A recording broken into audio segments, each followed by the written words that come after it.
North Korea has successfully fired a new anti-aircraft missile, state media said Friday, the latest in a flurry of weapons tests by the nuclear-armed nation.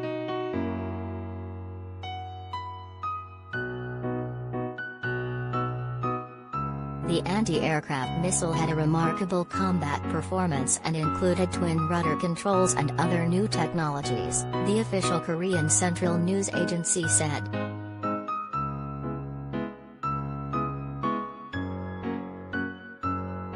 A picture in the official Rodong Sinmun newspaper showed the missile ascending at an angle into the sky from a launch vehicle on Thursday.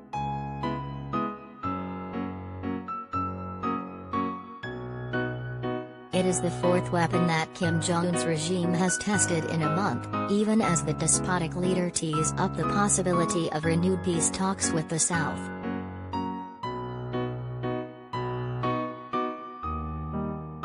Until recently, Kim had held off from testing weapons, apparently biding his time since the change in U.S. administrations in January.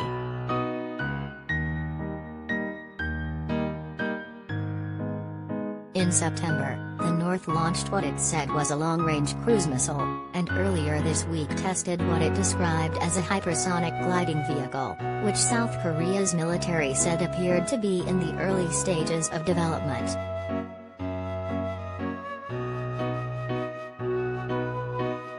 And on Wednesday, the North's leader Kim Jong-un decried Washington's repeated offers of talks without preconditions as a petty trick, accusing the Biden administration of continuing the hostile policy of its predecessors.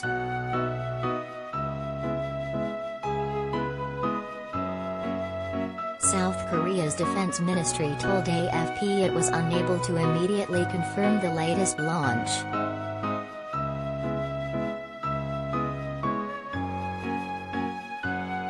Anti-aircraft missiles are much smaller than the ballistic missiles the North is banned from developing under United Nations Security Council resolutions, and harder to detect from afar.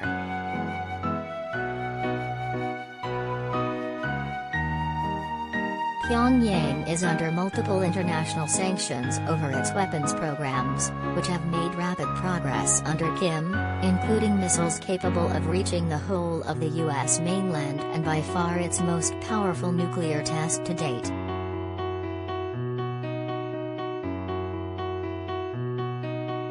The latest tests have sparked international condemnation, with U.S. Secretary of State Antony Blinken saying they created greater prospects for instability and insecurity.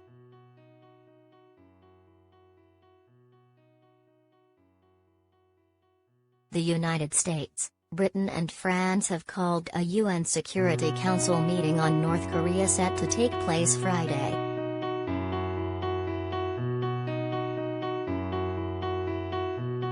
It was originally due on Thursday but was delayed by Russia and China, who asked for more time to study the situation, a diplomatic source said.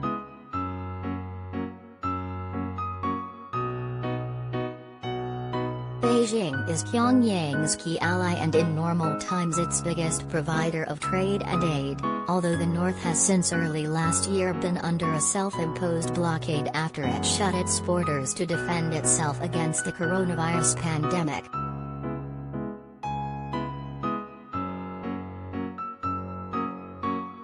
The North has a long history of using weapons tests to ramp up tensions, in a carefully calibrated process to try to forward its objectives.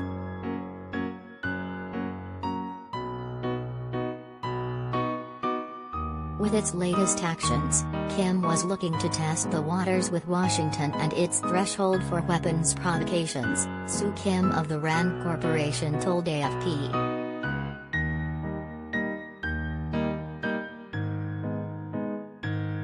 He may wish to see how much he can get away with until the Biden administration starts to flinch, she added.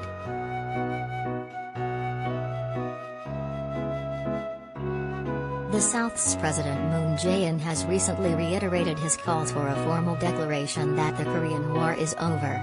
Hostilities ceased in 1953 with an armistice rather than a peace treaty.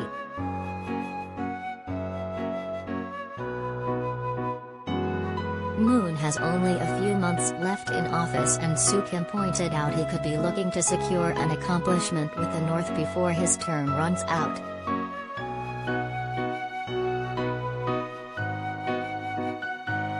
Kim may be playing to his strengths, and the Moon administration's weaknesses, by taking things up a notch on the provocation ladder.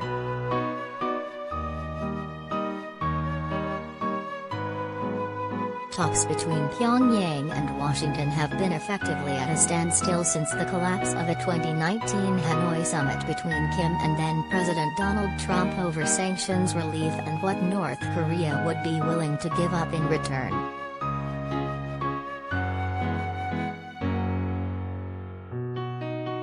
Washington and Seoul are security allies, and the United States stations around 28,500 troops in the south to protect it from its neighbor.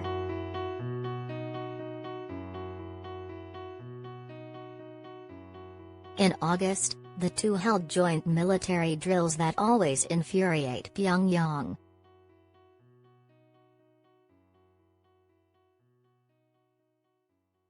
Under President Joe Biden, the United States has repeatedly declared its willingness to meet North Korean representatives anywhere, at any time, without preconditions, while saying it will seek denuclearization.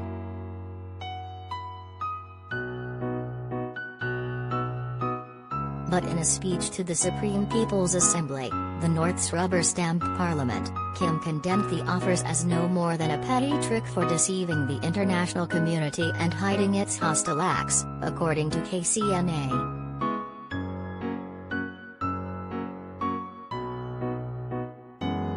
The new administration was pursuing the same military threats and hostile policy as the past, but in more cunning ways and methods, he said.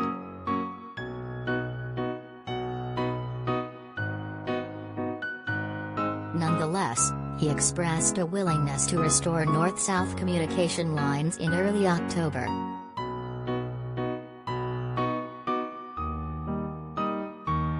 North Korea has not shown any willingness to give up its arsenal, which it says it needs to defend itself against an invasion by the United States.